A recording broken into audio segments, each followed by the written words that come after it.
What's up, guys? We have an exciting week this week. Kanye West is live tweeting his meltdown, pretty much. Donald Trump deserves a Nobel Peace Prize. Who would have thought? Mm-hmm. And maybe, just maybe, all of our cell phone bills are going down. Woo! Let's go.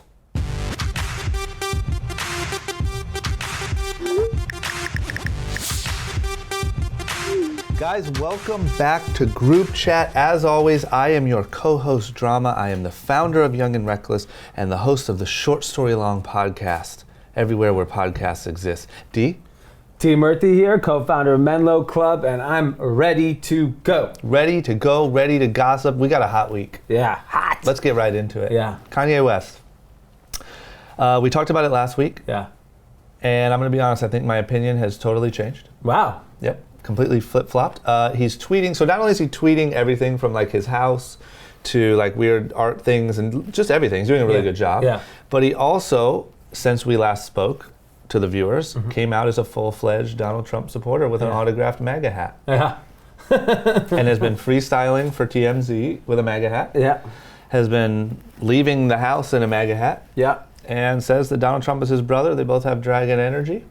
So do you take it literally, or do you take it as he's trying to prove a point that people aren't... You know what I was thinking about while he was doing it? Because at first glance, I was like, oh man, MAGA, that's rough. Yeah. And then I start looking at like what his point is that there's two. He could just be trolling everybody. Cuckoo. Okay, that's one. Point number one. Number Don't marry two, a Kardashian. Number two, is it just to show, like, we as a society are unable to be empathetic to the other side on any topic. Yep. So we already know some shooting happens tomorrow. The left says exactly what the left always says. The right always says right anywhere. And where do we get? Nowhere. Yep. Right? Nobody has tried to bridge the gap. Yep. There's no olive branch from either side. Yep. And all that's happening is that we're just getting further and further apart. Yeah. And I understand what that hat represents and how it makes people feel. Actually, I mean, he did it in a song, which is Ye versus the People. Yeah. It's kind of genius because he's not discounting what people are saying. Yeah. T.I. says it to his face and says, this is what you're saying. And he then comes back and says, you know, this is why I said it and why I think we need to have a conversation. And that way, all the cards on the table, and then we could actually start healing. And I know I'm going to be crazy for saying this, but I think he's on some futuristic way of thinking that we're just... part of him is right, and he's got everyone to talk. Like, if you text him, you see it... You see what his friends are saying. His friends are not supporting him. No. They're coming after him and he's saying, it's okay. I still love you. Let's have a discussion about it. I think he just lost his mind. I'm going to be honest. I just think, I hate to say it, I think that if it wasn't, just to give you another argument, if it wasn't Kanye West, we wouldn't even be sticking up for him a little bit. But it's Kanye West. 100%. But I think that because his records have been so hot, and his clothing has been so hot, we're giving him this crazy benefit of the doubt. If any other celebrity did this, we would destroy them instantly without even thinking. Absolutely. And the part that drives me crazy is I don't think he's that smart on this issue. I don't think he's that smart on his whole strategy. I just think he's the king of controversy. I think he knows how to stir the pot. Yeah. And I think that the way he went about it was really, really bad, because what he did do was, number one, saying, I got my hat autographed with a bunch of fire emojis, like, chill out. And then the other thing is, Donald Trump goes and retweets him and says, love you, Kanye, you got it. And then Donald Trump in a speech said, Kanye sees that the black unemployment is so low, that's why he's supporting me. None of that's true. Yeah, so he's now just he's manipulating using that. Yeah, and so now you just gave them something to use to manipulate everyone even further. And I just think that, like, the problem is this.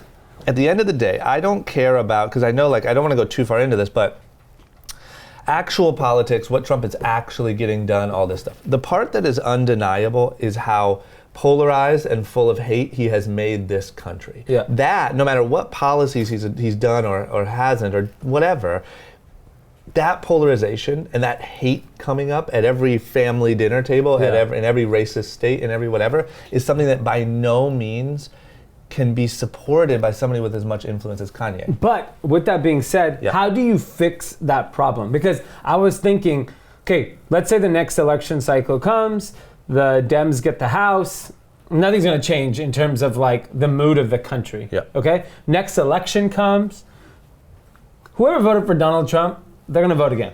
Okay? So he's going to get 48% of the vote. Maybe the Electoral College swings the Democrats' way. You still have 48% of the population that feel this way. How do you solve that problem? And I think the reason why I think Kanye being an African American, so influential in saying, you know what, I don't hate you because you're Republican. It's the same thing, because I watched Joe Budden's YouTube podcast last night. Still, every time you say you watch that, it's really hilarious. I love it. And you know what? I really appreciate his opinion. He was like, he's obviously aggressive in his message, but he goes, look, I don't hate him for doing what he did. I don't hate his music. I just will not support him financially because I don't believe in what he stands for. But I can't be mad at what he's trying to do, because the problem is like, for example, if I go out and say, you know what, I love LeBron on my Twitter. I'm a bron-sexual. Everything I say gets hated on. Unless people from your relatives in Cleveland or Akron. Cousin Gary loves you. That's it, right? Everyone else says, all they do is, MJ is the greatest. They won't even say, you know what, LeBron's actually really good. Best of luck to him.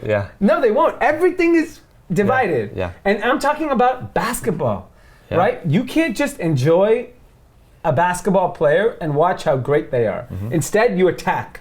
Okay, can I say this? And that's where I have a problem with, like, the way what Kanye is doing. Maybe why not just at least, because he's not, because I'll give you an example. I talked to an African American friend of mine who's famous and influential, and he's like, I would never let this leave the room because I don't want to get reflected on this topic, so I'm not going to mention his name. And he goes, you're right, he's right, Obama did nothing for the inner city black communities. I felt like it's the same. It got worse over 8 years. And Chicago's such a good example, especially considering he came from Chicago. Can I ask you one question? But you know who's more influential than both of them in Chicago? Kanye West. What has he done? Exactly. I'm not saying he's done anything either, but I'm saying it's like, but we put the pressure of changing a community on a rapper, but we don't ask that of our president.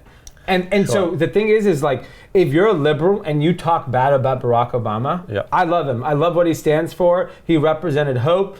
I voted for him. I gave him the max contribution. I did all that. But if I'm in the inner cities of Chicago, and I'm like, my life is worse. Let me give you one example. Can I? What if Kanye West, using the influence that he has and the ability that he has, went and met with Donald Trump? Took a photo of it, posted it again. Said, I don't hate the guy, and then did one small thing in Chicago that was supported and even tweeted by Donald Trump. Do you realize the power that would have? That is the epitome to me of using your influence, being controversial for a good cause, and actually getting something done. I agree. If he does that, walking around in your hat because you know everyone's going to tweet so what if he does that? The lamest thing I've ever seen. If he does that, I will change my entire opinion. Instantly. Yeah. But I think that he's not good at getting things done or actually solving problems. He's good at controversy. He's good at selling shoes. He's good at making really good records. He's not good at getting the job done. And so what I hate is Kanye West has as much or more influence with the youth of this country than our president. 100%. That's just a fact. So take that responsibility that you've used to sell all of these shoes and all these records and do one thing. Do one weekend in Chicago saying put the guns down and let Donald Trump retweet it because you don't hate him, you love him. And he'll support That is the biggest thing that ever happened. So I agree. If he uses this to help the communities, does everyone give him a pass? Everyone, no. A lot of people, yes. Would he really be looked at as great for that? I do think so. And I think that the dialogue that would happen on every show, on everything around that happening would be insane. People saying, man, maybe we can't. Maybe we do stop hating each other. Maybe we do have to work together. If he had that conversation, next level. I'm just saying, and I'm going to be bold for the sake of what we're doing here, I think he's just losing his mind. And I think he just is so drawn to controversy and to like, nah, do you think it's just, what if I wore the MAGA hat and rapped on TMZ? What about if you think it was just a ploy for publicity, and he I won't put that on him, because I think that's actually worse that's the worst thing you can put on him. Yeah. If you say that he's doing all this just to sell albums, I think that's terrible. And I don't think he cares about money. I think he's trying to change the world. Yeah. I just think he's lost his mind, and he lives in a weird little bubble where he doesn't know what's actually going on in the real world, and how people are literally, I mean, like, in small towns, like, racism that is fueled. But I saw another news article 2 days later that said a guy pushed a guy onto a subway tracks wearing a MAGA hat. That is happening to human beings. That's always my fear of taking a subway. Yeah, but now if you're walking through a busy place and you see a MAGA hat, you're like, it's a bit of a red flag, right? Yeah. I don't wear red hats with white writing anymore. Yeah. I don't. I threw them away. Good. This is very real things that are actually affecting people's lives that Kanye just doesn't relate to anymore because he's an alien in like Kardashianville in his weird, super cool house that he posted on Twitter, and I liked it. I love the design. Yeah, it was a really cool house. Really glad he put the other thing is I was joking around this weekend when we were in Montreal, and I was like, if Kanye puts out a fire album, I think everything is forgotten too. Yes, now, let me use that to segue into our next point. Yeah. I thought the music that he released was garbage. I'm talking about you didn't like the message of Ye versus the people, like the conversation? I'll say this. Do an interview. If you want your message. You know what I'm saying? He's got the Charlemagne interview. I can't wait to hear That's going to be good. I hope that's what it should be. Yeah. What I'm saying is, do that. Do an interview with do a big interview. You're Kanye West. You can do anything in the world. Anything. Do an interview with like someone from the White House. Like, do something crazy. Yeah. Don't put out a terrible song with, don't get me wrong, he was a huge part of my childhood. I love T.I., but he is washed. Yeah. And that record sounded washed and terrible. Yeah. And you can't do all this and then put out some whack record and say, but look at what I'm saying. Yeah. No, go do something. I like the troll on the other song though, because tweeted Ebro's these are going to be fire bars, and then it's just like, here you go. Yeah, I will say though, it just makes me feel. It makes me feel like that's part of what's making me feel like he's unstable. Yeah. Did you hear the call where he called into Ebro and said, "I love you, dog"? I haven't heard that. Holy cow! I mean, it wasn't whatever, but it was just Ebro being like, "Hey, what's up, Kanye?" He's like, "I love you." Yeah. And he's like, "Cool. You want to talk about anything? I love you." You know, like, it's just nothing. It's just whatever. I don't know. I just think he's obviously had very real issues. Not even joking. He's had very real issues with mental health. Yeah. And I think it is something that he battles with. And I just worry that, like, when you take something as crazy that's never happened before, will never happen again, such as this Trump polarized White House. You take the influence of Kanye West and then you sprinkle a mental health breakdown on it. Yeah. I think that's what we're in. I'm curious to see, there's a big shoe release in June. He's got a record out in June. Like, it's funny, if you take athletes, for example, you see, here's where the righteousness and stay woke really bothers me. Yeah. Everyone went to Coachella, okay? Mm-hmm. AEG owns Coachella. Mm-hmm. Philip Anschutz is the founder of AEG. They're not that woke. Entertainment Group, right? That's too woke. Philip Anschutz is anti-gay, anti-progressive, anti-everything. Anti-everything that Coachella is. Everything that Coachella is. Yeah. Let me tell you something. I'm going to Coachella. Yeah. No matter what. Yeah. And you're buying Yeezys? If I like the color and thing, it's a product. Will you buy them? Absolutely. There are artists that I don't necessarily agree with. Yep. That I'll still watch their movies and I'll still enjoy them as a creator. Yep.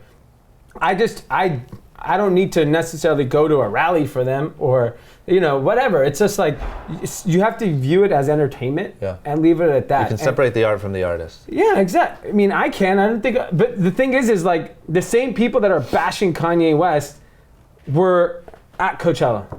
And let me tell you, that guy is far more harmful to just society. Not as in your face. That's like woke level 1000. Yeah. Right? Like Kanye West woke is like, level it's on Twitter. Yeah. Like, if you know to boycott Coachella, you are so woke. Yeah. It's crazy. Because then the same women will support Kobe Bryant, who got accused of something that's not good for women. Yeah. And you will cheer for him, Game 7, woke, we won. Yeah, you got to choose your wokeness.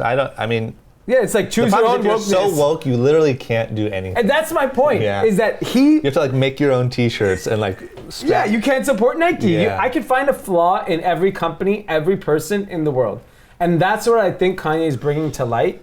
I get it. The only thing that bothers me is this. The owner of Coachella does not have the direct, write it in your phone influence to people. And that retweet from Donald Trump and all that stuff, it's just counteracting everything he's trying to do. Because here's the thing, maybe he meant the best by it and he thought he was changing the world.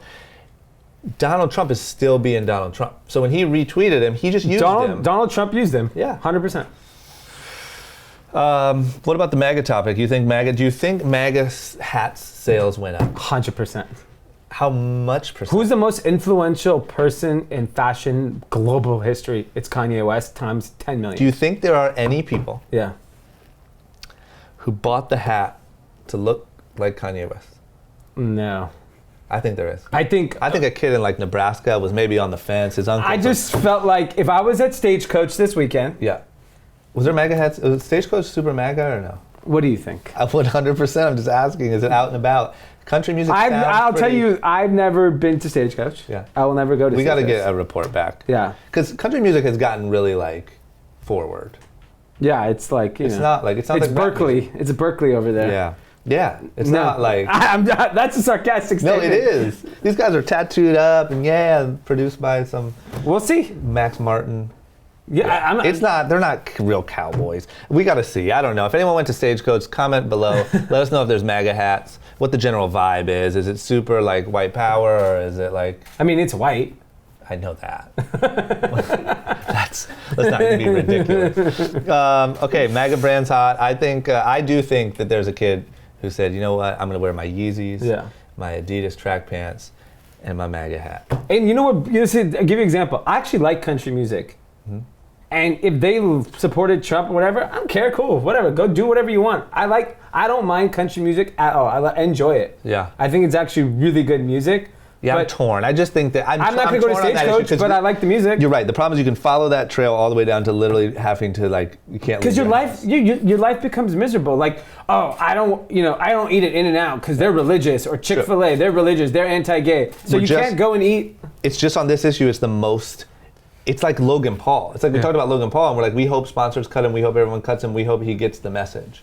I think that Kanye West, way past Logan Paul, has a responsibility. You make so much money and have such a great life off of your influence at the end of the day. Mm-hmm. You have a responsibility with that influence to not, like, you better tie this thing up real nice on that That's album. What I'm saying. If the album ties it up. I hope he does. That'd be so amazing. Just do a weekend in Chicago, man. Come on. Okay. Moving on. Yeah. White House Correspondents' Dinner. Yeah. Action-packed. Did you watch the highlights? I listened to some of the sound bites of the comedy routine. So essentially, if I'm right, the comedy routine was just a little harsh?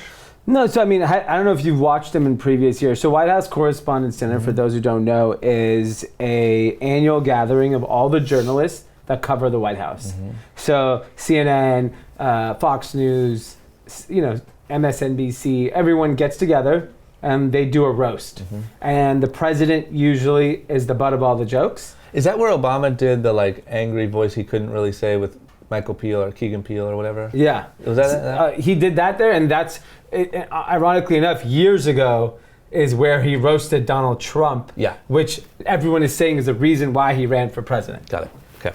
And Great job, whoever did that. Real cool. So it's an annual kind of roast. It's supposed to be harsh. It's supposed to be attacking the Washington establishment. Yep. So Michelle Wolf was this year's host, and she's a 32-year-old comedian who, her background, she used to be in finance, and she used to work at Bear Stearns in 2008. Wow. And she was like, I never got sexually harassed when I was at Bear Stearns, but I got effed.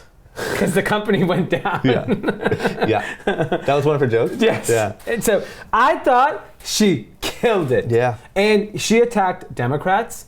She attacked Republicans. Yep. She attacked CNN. She goes, breaking news, we get it. You broke the news. The news is broken because of you. Yeah. And it's like, she had all these highlights, and even like, she was like talking about Donald Trump and the Russians. She's like, Donald Trump was clearly connecting with the Russians, and Hillary Clinton couldn't connect with Michigan. Like, just attacking everyone in on both sides, and people are butthurt over it. Yeah.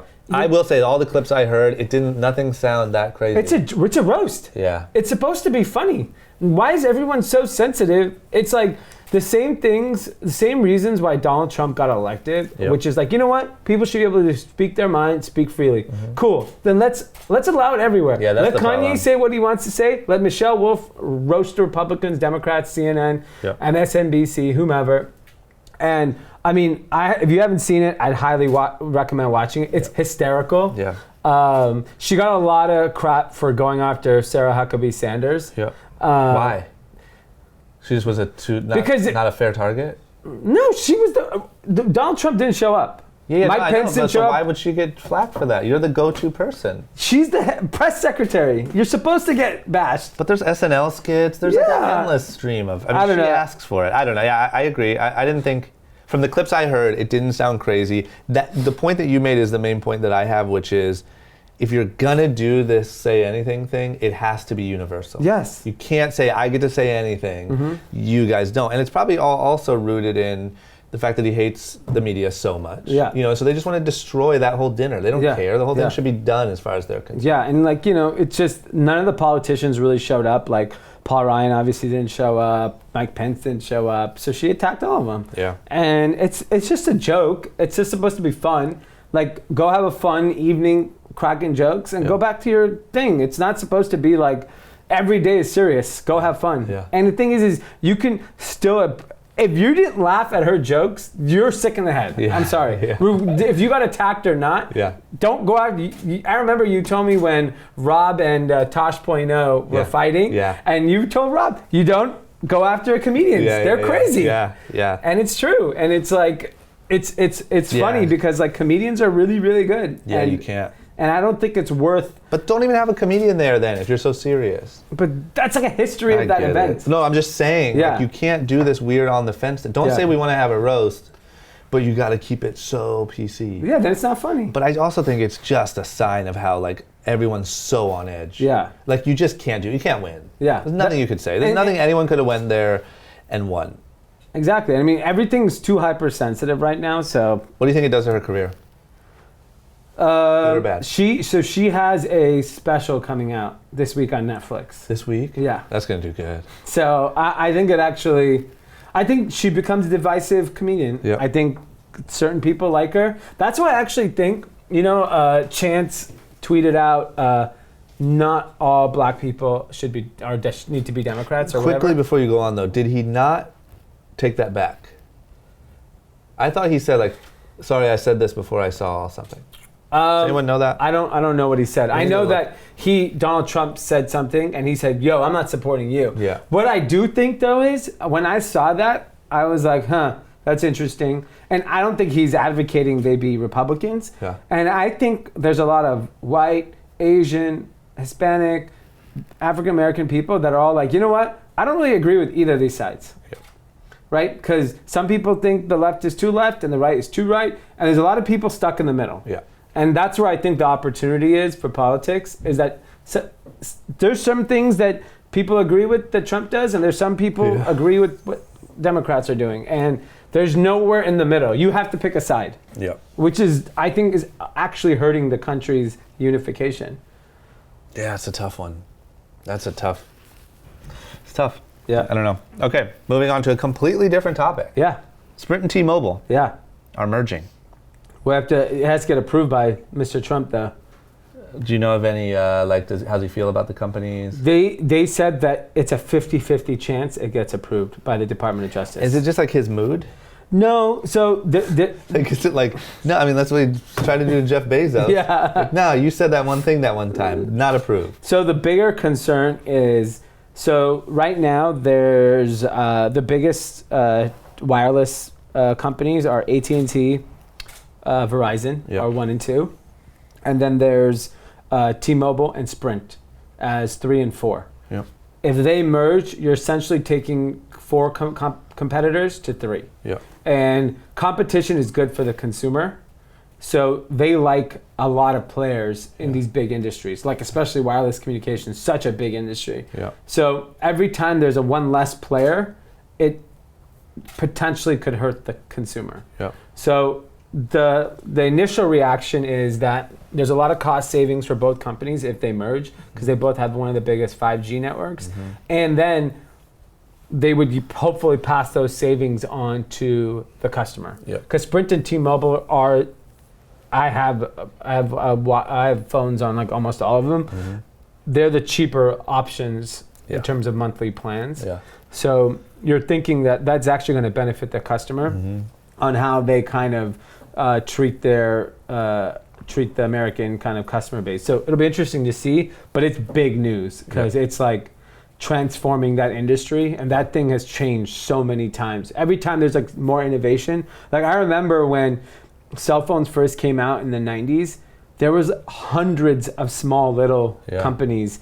Each region had their own cell phone company. Yeah. Then AT&T went and gobbled a bunch up. Then Verizon, and then T-Mobile, and then eventually now what's scaring the government is that what if AT&T and Verizon team up, and then these guys team up? Now you're talking there's only two players. Yeah. There could be collusion to raise the prices and screw all the customers. Yeah. And that's where it gets scary. I'm so sick of the word collusion. You got to collude. In 2018, you got to collude. Yeah. But it's just another sign of like these big old industries, like they're all kind of just like Prime is going to offer a cell phone service and it's going to be free cell phone service. Yeah. And none of this matters anyway. Yeah. Once Jeffy Bezos decides he wants a cell phone. Yeah. Ah, man. So we'll see what happens. Okay, well, speaking of that, Amazon's earnings are on fire.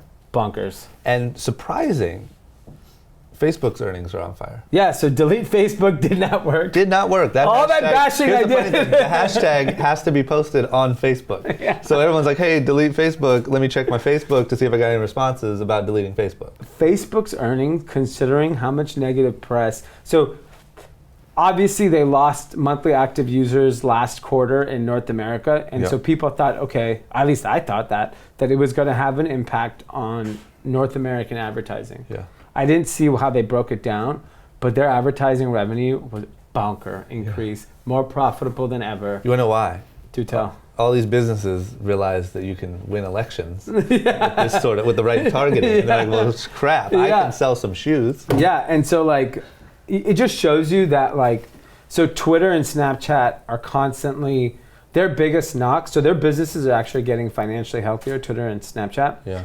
But their growth in their traffic isn't there. Yep.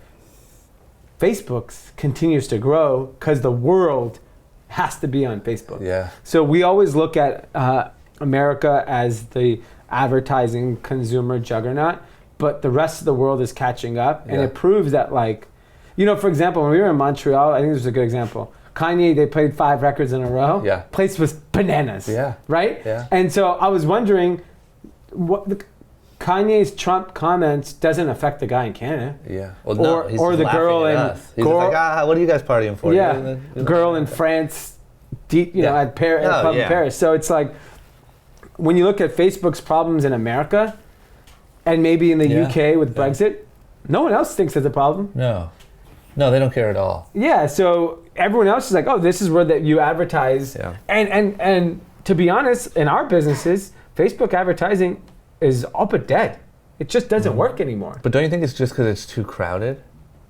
Don't you think that everyone's just trying it, and so like you can't even... Yeah, but their revenue is up so much, that means it doesn't matter for everybody else. And maybe it is working, and we're just not good at Facebook advertising anymore. Yeah, but also it's just, I think every big company is coming in, and they just have so much, it's just going to become a game of how much money can you spend. Yeah. You know what I mean? And then all the little companies are trying it.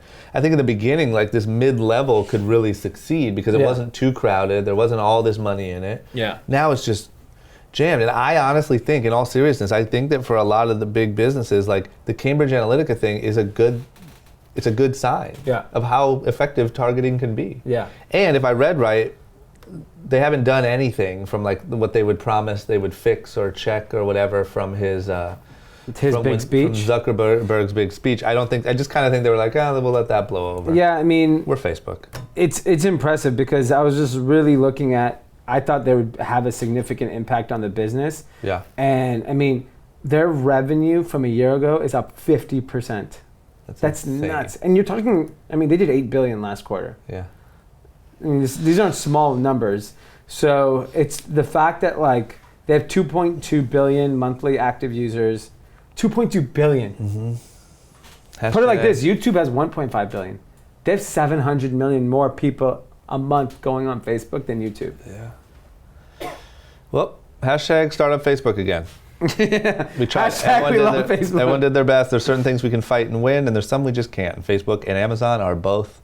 Amazon had a other revenue thing, literally. So they, Prime 300 billion, whatever, all billion, trillion, and then they had other 2 billion, and so everyone's like, what is other? And they broke it out in their earnings call. It was advertising revenue. They generated $2 billion, and they don't give an F about advertising revenue. So imagine how big that business is going to be when that actually materializes. Oh, man. AWS is still most of their profit, which is their hosting division.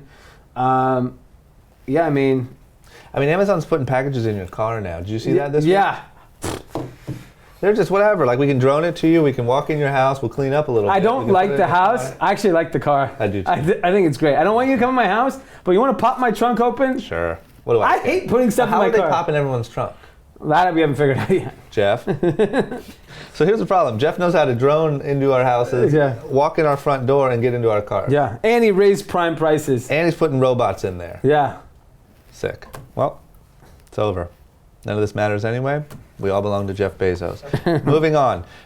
Boohoo. Yeah. Sales are exploding. This is more your expertise. Mm-hmm. Break it down. Boohoo is a UK fast fashion online only retailer. Comparable to? A cooler version of Forever 21 and H&M. Got it. It's cooler. Cooler. They're really on trend. Like, I remember when the first iteration of Yeezy look came out. Yeah. Boohoo had like the sweatpant for $29, the jacket for $39, and they ship globally out of London. Yeah. And they've just grown like weeds in the past couple years. Yeah.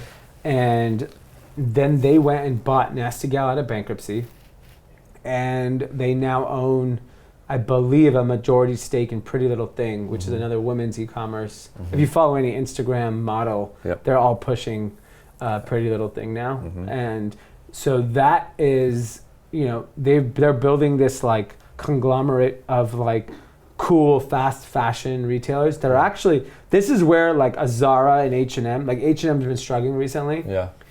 I think they're losing to people like Boohoo. Yeah. And who even ASOS, who's owned by Zalando, it's another European company.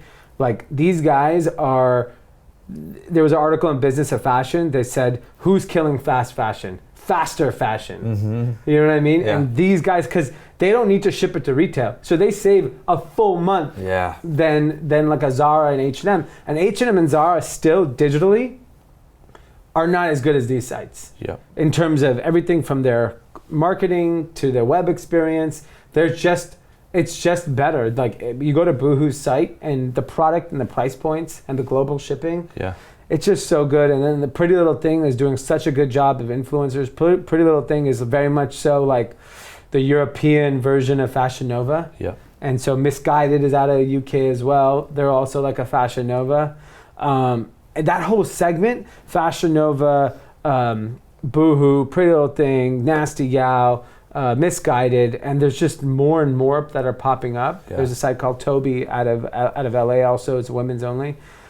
It's crazy because they're the ones that are taking, like, I know Forever 21 is struggling. Yeah. I've heard many conversations about that. And H&M is struggling also now.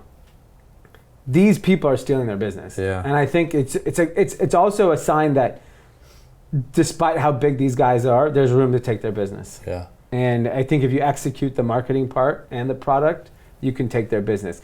Fashion Nova, by the way, is launching men's. We saw that. That was a big meme topic. Yeah, big meme topic. And Young and Reckless will be on it. Yeah. Which is exciting. That's exciting. Yeah, so it's going to be multi-branded. I just love the meme. I love the meme. Yeah. Takeover. Like the baby blue velour suits and the Fashion Nova. I'm and really he's going to kill it. That's what I'm curious to see is how they do the men's. They have crushed women's influencer marketing. To the point where it might be hard to really do men's, at least for a little while, because the brand is so well known in women's. But like, I'm curious to see how they do it in men's. Yeah.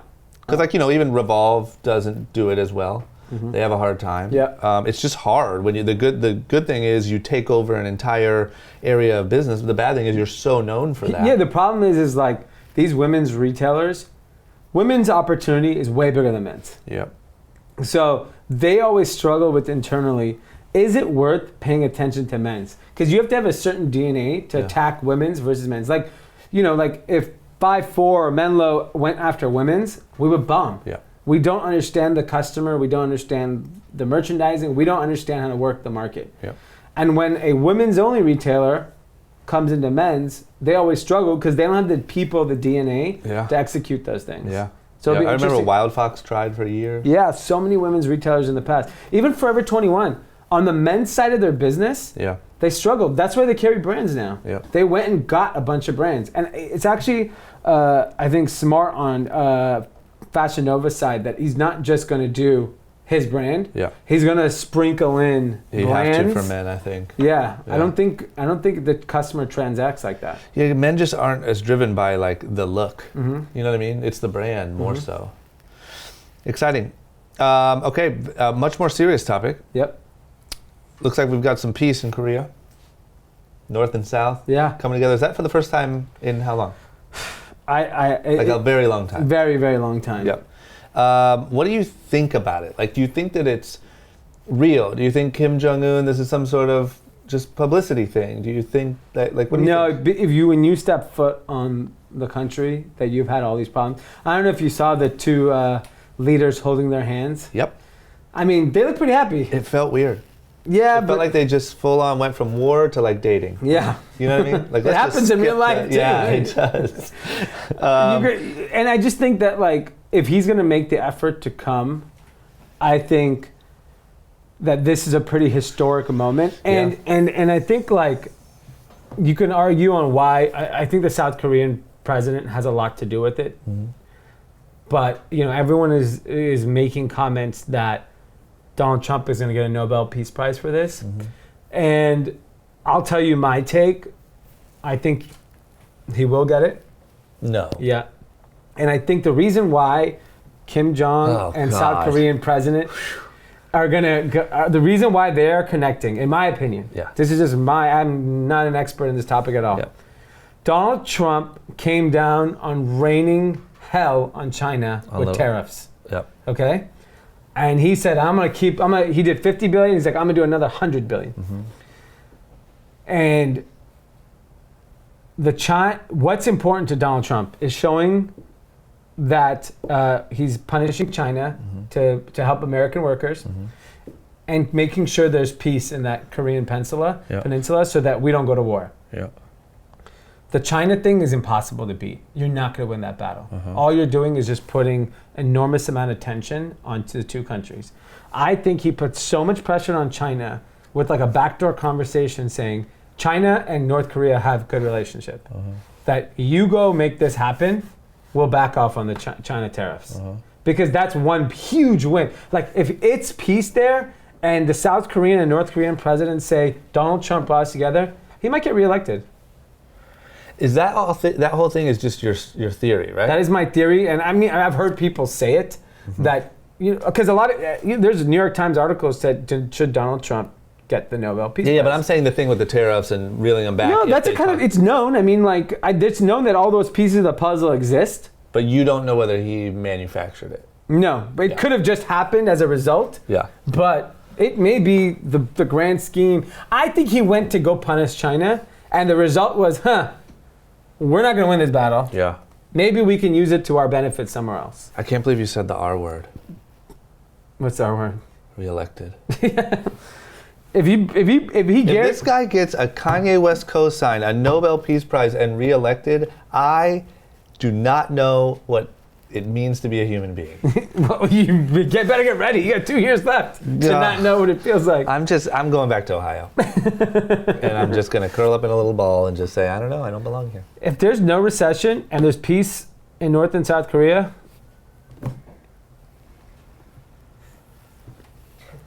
I don't like the sound of it. Don't worry, I'll go get you a nice red hat. Oh, man, I'm going to have to dig out of the garbage just to fit in. Oh, man. Okay, last but not least, let's go to a much happier, more positive topic. The NBA. Yeah. Well, first, the NFL draft ratings were at all-time high. All-time high. I saw Bakey's going to the land. How hot is the Bakey going to the land? The Bakey going to the land is a hot topic. Yeah. I didn't realize how hot the Bakey was. What's funny so we met him Probably in January. Yeah. Right after, I think it was in the Rose Bowl. He was in LA. Connected him socially. Amazing person. Such a cool dude. Like, you know, everyone.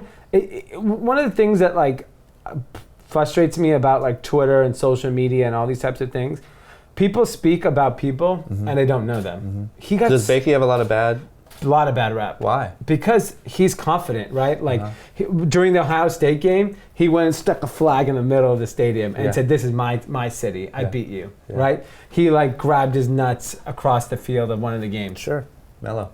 You want them to be gladiators, but if they show any emotion, true. I hate that. That is such a joke. Yeah, okay? I hate that. So I meet Baker. I loved him as a college football player. Meet him, and then I find out he's like the greatest guy. Such a nice guy.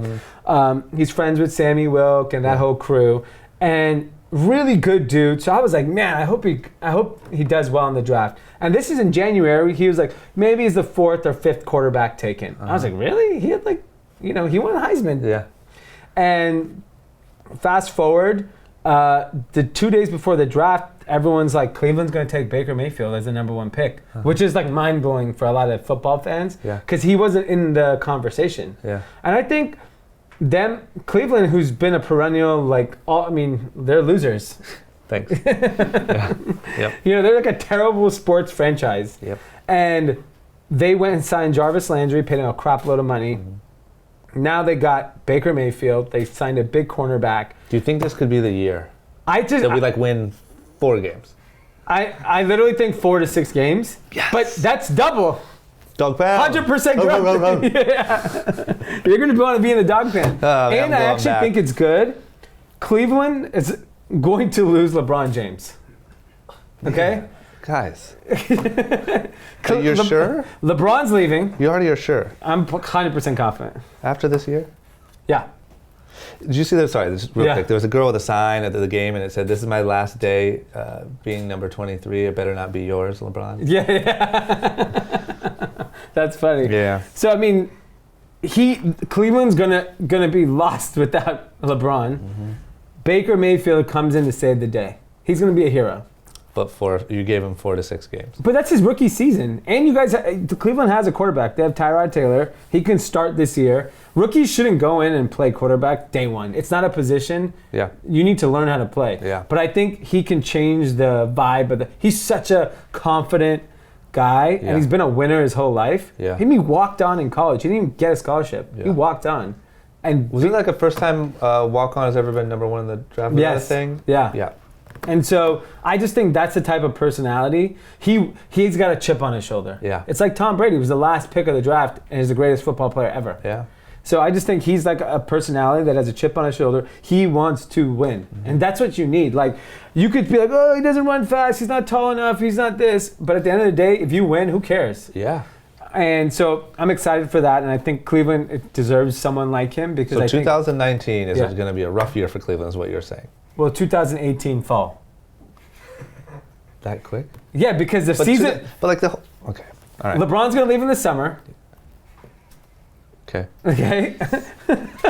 And then the fall, you guys are gonna suck again. Okay. But he'll get good. Yeah. 2019 will be the comeback year. So we'll start to look up in 2019. 19, yeah. Great. And then why were quickly? Because I got off topic. Why were the ratings so high? You think just because of all that action? Yeah, I think. One, there was a lot of quarterbacks being drafted, and it's a quarterbacks league. That's what people want to watch. Yeah. And I think this huge movement of Baker coming. Yeah. Like I made sure I tuned in. I was like, damn, Baker's gonna get drafted 1. I have to watch this. Yeah. And he didn't even show up for the draft. That's so good. And then what about why playoffs? Why are the playoffs so high? Why are they so high? I think it's the first year in a long time that all these teams are competitive. So it's not like a runaway Cavs, Warriors. Yeah. We're not sure that those 2 teams are going to be the final 2 teams. Yeah, you're right. So I think that excitement, and there's just a lot of good teams, a lot of good energy, and I think NBA is in a sweet spot in terms of a sport. Yeah. Because, it's funny, when we were in Montreal, we went to that sports bar to get food right before we were going out. Yeah. There was NBA games, and there was like one TV with hockey, and the other one was esports. Which is I can't even. I mean, that's also part of me not understanding life anymore. Yeah, exactly. Yeah. Like 2 guys playing Madden was on ESPN. Yeah. I mean, give me a break. Yeah. Insane. So I think, at the end of the day, as big as esports is going to get, there's something about physical sports that I still think about real human beings. Yes. If that actually execute right, like the entertainment factor is far greater, the emotional factor. Yep. Like watching a sports win or that human emotion. Yeah. That's better than a movie. I also I feel like they're just doing a good job. Like I thought the All-Star game thing, Team Steph, Team LeBron thing was so good. Yeah. And it just feels like they're doing something right. Yeah. I don't know whether they're just... Well, look, they had Meek Mill ringing the door, ringing the bell. Flying in on a helicopter. You're telling me this guy walked out of jail onto a helicopter into the game. Shout out to Michael Rubin. And little Kevin Hart's running around. Did you see the video of Joel Embiid picking up Kevin Hart? It's real disrespectful. Man. But the hype was so real. Yeah. And for me, not being that big of a basketball fan, the thing that I will say seems so interesting this season is like you said, like, every game feels like a real competition. Yeah. Like, it's not like, oh, they got this one. No. It's like the Indiana really giving Cleveland a run for their money and like all these different things that are like, what? There's a lot of storylines. There's a lot of superstars. Yeah. A lot of good energy. It was funny. Our friend Jaleel was in Toronto for the Raptors game, and he's like, man, Drake's like a mob boss in Toronto. Mm-hmm. The way like... telling everyone what to do. His nightclub in the stadium, his restaurant is where everyone goes to, his bar is where everyone hangs out with. It's just like he is. Forget mayor, whatever the step above of mayor is, which is pretty cool. Well, he could be our president if he wants. Yeah, why not? Why not? He's just not a citizen. I don't care. I'll take him. Okay, great. We did it. Cool. Thank you guys, as always. Don't forget to give us a like, comment below, leave your questions. Questions are very important. Subscribe is most important. We'll be back next week.